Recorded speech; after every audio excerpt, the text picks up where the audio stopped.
We now have Lesley Stahl on the phone with us. And Lesley, thank you so much for joining us. We really appreciate it. Can you talk about your experiences with Nancy Reagan? Absolutely. You know, most first ladies, in my opinion, are unsung heroes, most of them. But Nancy Reagan in particular, I always felt that she was far more influential in that administration, 2 terms, than she's ever been given credit for.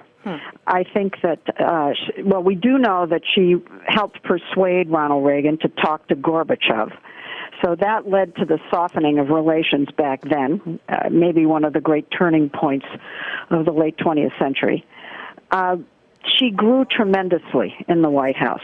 In the early years, she was criticized because of her values. She was wearing expensive clothes and not paying for them. She got herself in some kind of trouble. But at the end, I think she immersed herself in policy and was a sturdy right hand to Ronald Reagan in the second term as he began to falter. And she also had great dignity, and she never did anything ever to embarrass the administration, the country. First ladies are never, ever recognized for all that they do to represent the country, and in her case, perhaps to help hold everything together in the White House. Well, not only did she hold things together, Lesley, but as you were talking about, she really went after some social issues, Just Say No, some of those campaigns, things that now first ladies are having to do where maybe they didn't have to have issues and things that they tackled in the past. Can you talk about that a little bit? Well, I think for first ladies, for them to rear their heads almost always gets them in trouble. You know, Mrs. Carter, for example, was given some missions to accomplish by Jimmy Carter, and Rosalind, was highly criticized because she wasn't voted in, she wasn't confirmed, and there she was with a portfolio. When Nancy Reagan came in after that administration, she was determined to be the wife. And not raise her head in serious issues. And she eventually came around to see that there was value in it because she was being so criticized for her clothes and her hair and things like that. So she came around to have her social issues. But I personally think that what she did behind the scenes was far more important. And I'm just waiting for a really honest, full biography of Nancy Reagan to be written. I wonder if anybody will ever get the real story. Because so much of what she did was self-effacing, behind the scenes. She would never have let on that everything that was done was all Ronald Reagan. But I know that she was a hugely important partner. Well, that's Lesley. I have to ask you, in reporting live your memoir, you talk extensively about the role that she played and a number of things that you've been talking about now. There were indications that his Alzheimer's disease may have started cropping up much sooner than many people knew about or had thought about. What were your indications, especially in covering the White House?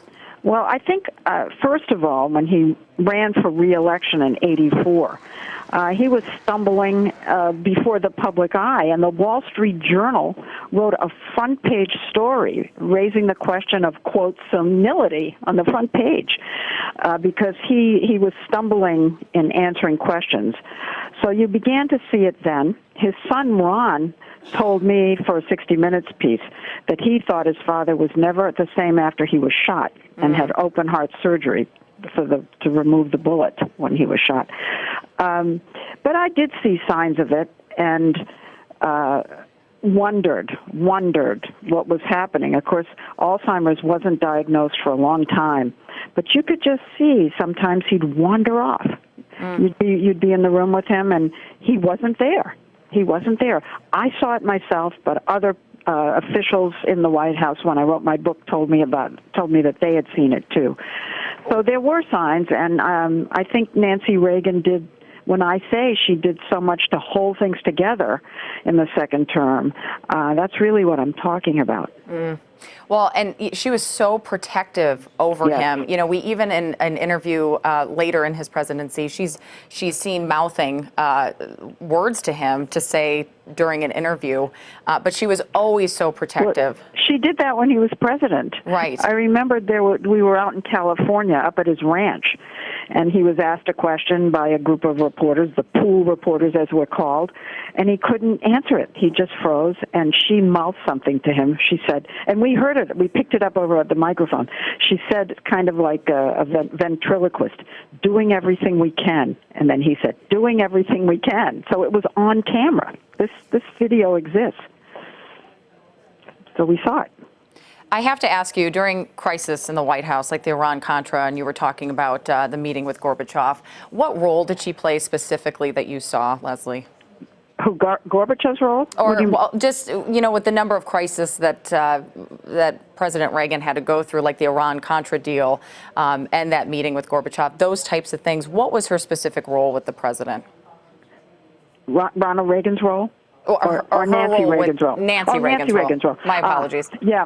Well, it's been reported many times that she had to nudge him to give Gorbachev a chance to talk to him, to meet him, and to take his measure, and to perhaps believe him, because Ronald Reagan had called the Soviet Union the evil empire. No head of such an empire could ever be trusted. And then Ronald Reagan, perhaps our most conservative president of the 20th century, was never going to be soft ever on the Soviet Union. So when he said, I trust Gorbachev, we can make a deal with him, we can make a handshake and have it believed, the whole country had to go along with it. And I think she nudged him into that position. That's been reported. That's not something that I myself came up with. No, yes, it's been widely reported, I believe. I do want to ask you, too, I've asked others, how did the role of First Lady change from somebody like Betty Ford, Rosalind Carter, those types of women, to who Nancy Reagan really was in the White House? Well, so much of what these First Ladies are is what we see, because it's image making. And as I've already said, Rosalind Carter tried to take a more active role, and she was really so roundly criticized that Nancy Reagan came into the White House determined not to be like that. And so, but she slowly developed more of a public, she became more of a public person. Here's a story that's little known. Ronald Reagan's daughter, Maureen, was a feminist. And she moved into the White House in the second term. She and Nancy Reagan had not gotten along ever in their entire lives until Ronald Reagan was shot. And they came together at that point in time, because they both thought he was going to die. He was far more severely wounded than people knew at the time. So the two women kind of became allies. And Maureen was working on her stepmother, Nancy Reagan, to see that women could be a force, and I think she took a little tiny bit of power into her hands, Nancy Reagan, and let the public see a little bit of herself that way. But that she grew into that with, I think, Maureen's help. I heard stories when I was writing my book about Nancy trying to get him to change positions on policy. At dinner parties, she would have other people suggest that the president soften on this or that, because he wouldn't listen to her. He got to the point where she was so pushing all the time on this that he got angry at her. So she would ask other people to bring up the issue of this or that. So he would, particularly on social issues, so that he would kind of soften. I'm not sure she was successful, but she did try, and she tried before their friends. So. I feel like I've tried with my husband. I get it. Exactly. It's relatable, right? No, but you can't imagine Ronald Reagan, because he had a real sweetness. He did ever really, being so angry at Nancy that he would yell at her in front of friends and storm off. But I was told about a dinner party where she pushed too hard and he yelled at her and walked off. So they were a real couple too. I mean, they have an incredible love story, but they absolutely, they had the squabbles like any couple did. Can you talk about with that assassination attempt so early in his administration, just kind of what that did and how that changed things, the dynamic? Well, the first and probably most important way is that the public really came to see him as somebody quite brave, courageous. He handled it with humor. They got to see maybe, the curtain lifted a little bit on this man, and the public came to love him. That's why. And when the public loves a president that much, he has power. In a democracy, you love the man at the top. That's power. And so he was able to push through a lot of legislation after the shooting. He got a lot of his tax programs through at the beginning. Don't forget, he was shot very early on in his administration. It was March. Of course, he was inaugurated in January. So this happened early, and he became extremely successful early on in getting things done. Then he had his recession.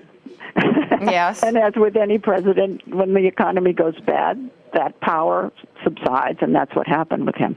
But I think the public really did come to have enormous affection and admiration for him when he was shot. Even now, with the way the political season has been playing out, we talked to someone earlier who says every Republican will say that they're a Reagan Republican. And we're seeing all the presidential candidates come out and with their tributes and saying how sorry they are. How do you think, with this happening today, what happens going forward in the current presidential race? Oh, my. I'm not sure that Nancy Reagan's death is going to have that much of an effect, frankly.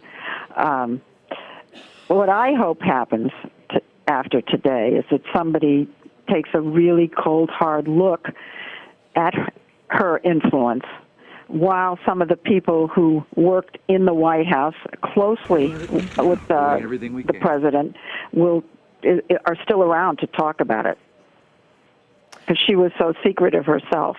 Right. Well, I'm not sure it will have an effect on the election.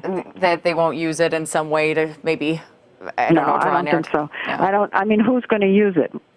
Trump can't use it, and the others didn't know him. I mean, I don't think so. I have to ask you too. In talking about, you just said with staffers and things. She was quoted as saying, "If something is about to become a problem, I'm not above calling a staff person and asking about it." Was that a change? No, I think all first ladies get involved with the staff. You always hear stories about, oh God, she's calling again. Oh my God, all of them. They think they're interfering. Everybody knew that, and they put out the word that she was, for example, in the second term, she was unhappy with Don Regan, who had come in to be the chief of staff, and had a lot to do with him leaving. That became well known, that she was protective of her husband in the sense that if she didn't think the staff was doing a good enough job or being protective of him, that she would step in. But I'm saying more than that. I'm saying that she was an influence on policy, and she didn't want that to be known, and that was kept more of a secret. So. But her taking a hand in how the White House was run is very well known, and she did it through her favorite, favorite official, Jim Baker, in the White House. She just worked through them. She would develop good relationships and call them and probably drive them a little crazy, but she had power. Believe me, she had power.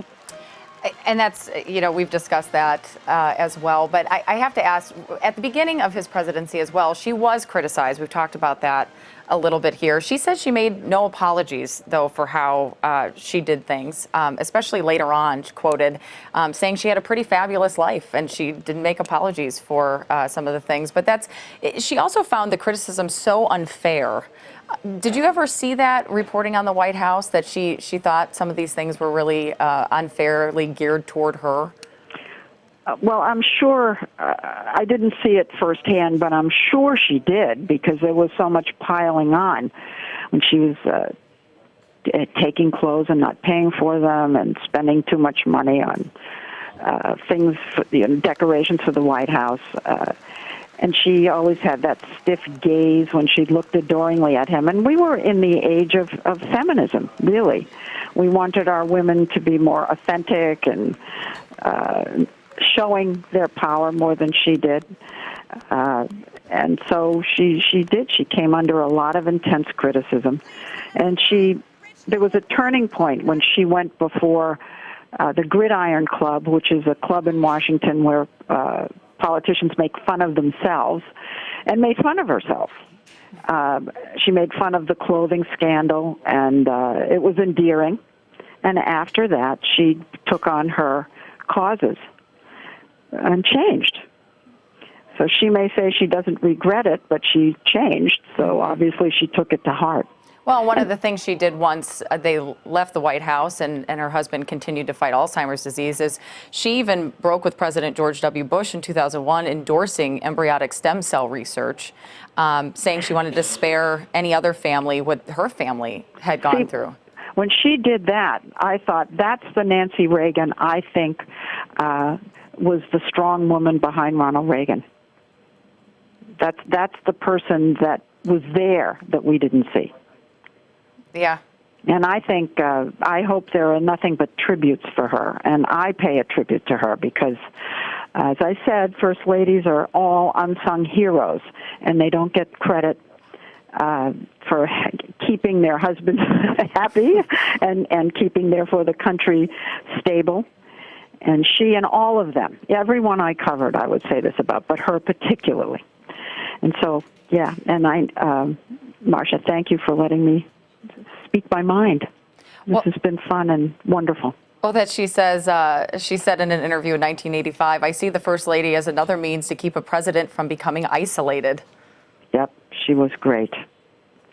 So thank you. Lesley, thank you so much for calling in. We really appreciate you obviously you covered the family in the White House. I'm sure this is just all the memories of all the stories and different things, including in your memoir, Reporting Live. We just really appreciate all the context and stories that you could provide this afternoon. Well, thank you. It's been wonderful. Thanks. Thank you.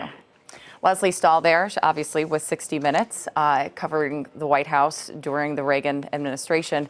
We are following the story that former First Lady Nancy Reagan has died at the age of 94. She died in Los Angeles from congestive heart failure. She was the former actress who was fiercely protective of her husband, Ronald Reagan, through that Hollywood career, 8 years in the White House, and an assassination attempt in Alzheimer's disease.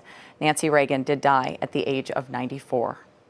We'll be back in just a couple minutes with more on the life and legacy of Nancy Reagan.